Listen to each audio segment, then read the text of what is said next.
Esther 6, New Living Translation.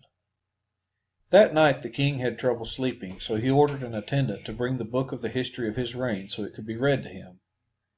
In those records he discovered an account of how Mordecai had exposed the plot of Bigthana and Teresh, two of the eunuchs who guarded the door to the king's private quarters.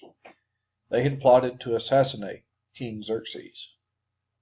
"What reward or recognition did we ever give Mordecai for this?" the king asked. His attendants replied, "Nothing has been done for him."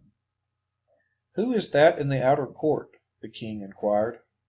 As it happened, Haman had just arrived in the outer court of the palace to ask the king to impale Mordecai on the pole he had prepared.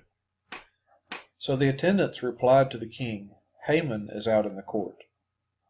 "Bring him in," the king ordered. So Haman came in, and the king said, "What should I do to honor a man who truly pleases me?" Haman thought to himself, "Whom would the king wish to honor more than me?"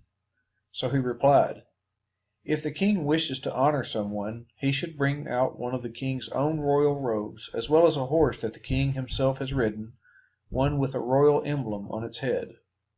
Let the robes and the horse be handed over to one of the king's most noble officials, and let him see that the man whom the king wishes to honor is dressed in the king's robes and led through the city square on the king's horse. Have the officials shout as they go, 'This is what the king does for someone he wishes to honor.'" "Excellent," the king said to Haman. "Quick, take the robes and my horse, and do just as you have said for Mordecai the Jew, who sits at the gate of the palace. Leave out nothing you have suggested." So Haman took the robes and put them on Mordecai, placed him on the king's own horse, and led him through the city square, shouting, "This is what the king does for someone he wishes to honor." Afterward Mordecai returned to the palace gate, but Haman hurried home dejected and completely humiliated.